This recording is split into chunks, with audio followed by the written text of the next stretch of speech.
In this video, I'll show you how you can use camera fly mode and record animations using this technique.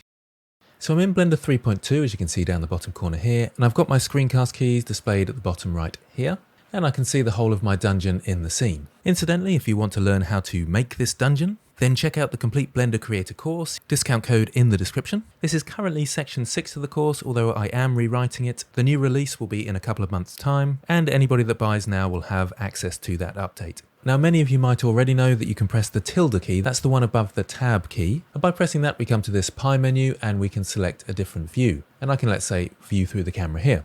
I'll come out to camera view for a moment though, and show you that you can also press shift tilde, and that enables fly mode. So I'm moving around my mouse, just like you would in a game, and you've got the ASDW keys to move around your scene. And I can fly over my dungeon like so.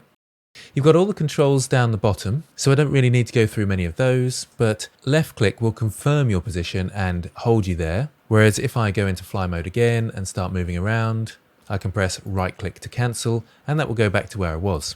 So I'll press shift tilde again and back into fly mode. It's also worth noting that space is to teleport and V is to jump, which causes a slight issue if you want to record. But more about that in a moment. You'll also possibly notice that there's an option to toggle gravity, and that's the tab key. So if I press that, I've now got gravity turned on, and I can, let's say, move on top of this wall here. And basically everything's kind of treated like a floor. And if I run out of the dungeon, you can see me floating away from it here. So I'll press escape to come out of that. So that's the tab key to turn on gravity, and therefore it feels like you're in a game because you can run around on the floor. Okay, so what about if I want to record an animation of me running around? Well, I'll bring out a new window at the bottom here, and I'll change across to the timeline. And for many of you, the timeline might already be there if you haven't changed the layout workspace.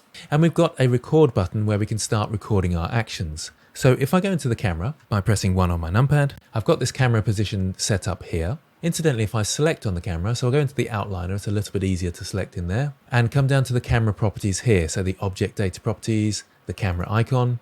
It's very helpful to change the focal length to something nice and narrow. I think the default is something like 50, and you've got a really awkward angle to work with. Bring it down to something like 12, and if I go to camera fly mode again with shift tilde and press tab to go into walk mode and start moving around, I can see most of my scene fairly easily with that 12mm focal length.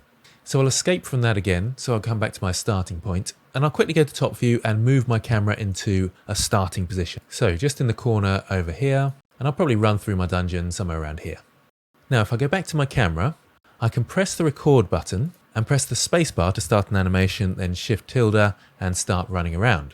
The problem is I haven't got a lot of time before my timeline runs out. Maybe I'll just have enough time to get to the end, but as soon as it goes back to the beginning, it jumps around and I'm going all over the place. So I'll press escape from that, and my animation is still running, so I'll press spacebar to stop that. And I'll select all my animation that I've made so far by coming over the timeline and pressing A to select all and deleting all those keyframes that it made. And the keyframes are recording the movement. So what I want to do is create an end time that's much longer, so something like 1000. And I'll zoom out so I can see all that. And there's my 1000 frames, which will make it a lot easier. I'll reposition my camera again because it's kind of got lost. So I'll move it back to the start over here and 0 to go to camera view, and just be aware that I've recorded that movement. So I'm just going to delete those keyframes once again, go back to the beginning, and my 1000 frames now will give me a bit of time to go around my scene. So once again, I'll press the spacebar to start the playback, shift tilde to go into fly mode, and then tab to go into walking mode, and now I can start walking around my dungeon. Might want to speed up a bit with shift to get to the end here, and you can see I've got a lot more time now to walk around and show everybody my beautiful work, and I think I've got to the end somewhere around here. So I'll just go back to this room here, and there we go, there's my animation. Now I can press escape and spacebar to come out of camera fly mode and stop recording.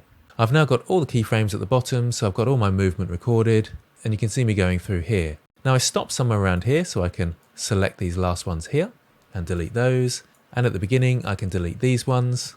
And here's my animation. I can select all now, G to grab to move those to the beginning. And my animation is around 560 frames long, so I'll change this now to 560. And turn off the record button, then I can press the spacebar and run through my animation. Then when I render it, I've got something looking a bit like this. So hopefully that explains camera fly and camera walk mode. Do comment below with any questions you have. Thanks for watching, and I'll see you next time.